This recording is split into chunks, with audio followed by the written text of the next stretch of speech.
Hi Paul, so you've had time to reflect on last week's match. Are you happy with the point and the performance? I think so. I think I stand by what I said last week with regards to the first half. I thought we was decent, and obviously they had to change their shape because of that. We got ourselves in a good position with a lead, and probably deservedly so. I think on reflection, they perhaps had the better the second half for sure, and overall maybe a point was a fair result when you look at the whole 90 minutes.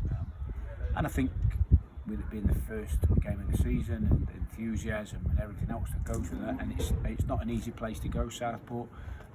I felt that they'll cause most teams problems, with certainly from a set play point of view. So overall, yeah, I think it was a decent point. And Matt McClure scored again, and there were a number of good individual performances. So growing confidence, do you think, within the squad?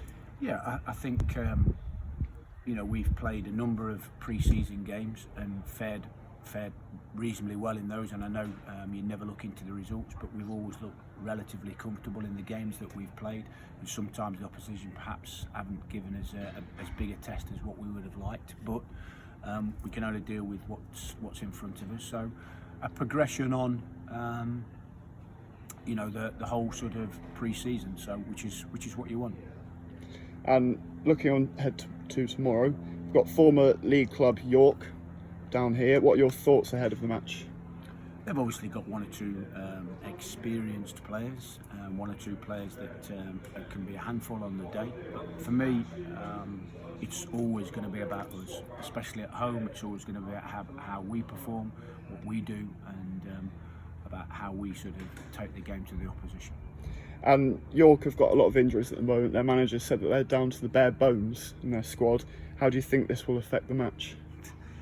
I've heard it all before, I'm afraid. And maybe they have got injuries, maybe they haven't. But really, for me, it's like I said, our focus is on us and looking after what we do.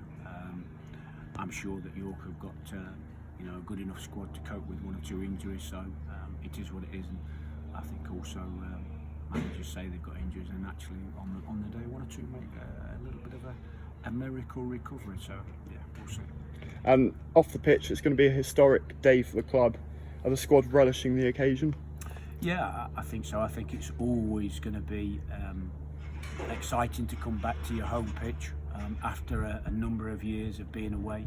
But I think the added bonus and the big factor is going to be the fact that fans are allowed in, and hopefully we can get a good showing, and we can give them something to get behind, and then it can be an intimidating atmosphere for the opposition. You've touched upon the fans there, and I asked you a similar question last week when they were allowed to travel up to Southport. We're going to have a huge crowd down here with the full T end, and a couple of stands already sold out. How important the fans going to be? Huge, massive. I've said all along, the game is about the fans for sure. The players have to go out and perform, but the difference in respect of all different aspects, if the fans are not in or able to get behind the team, from data, from hormones, from enthusiasm, from encouragement, all sorts of different aspects of the game. The fans are the ones that generate the atmosphere and generate what can be a big difference to a team playing at home. And final question, have you got a message for anyone who could be undecided about coming down to tomorrow? Yeah, you'll see a fit team, you'll see a team fully committed, a team that will try and play football and go and attack the opposition. We won't have it all our own way, I know that for sure, and that's football, but hopefully they can come down, they can have a good afternoon, they can see some entertainment, and hopefully they can see a Gloucester team walk away with 3 points, and certainly it won't be for the want to try. Brilliant, cheers Paul. Thank you very much.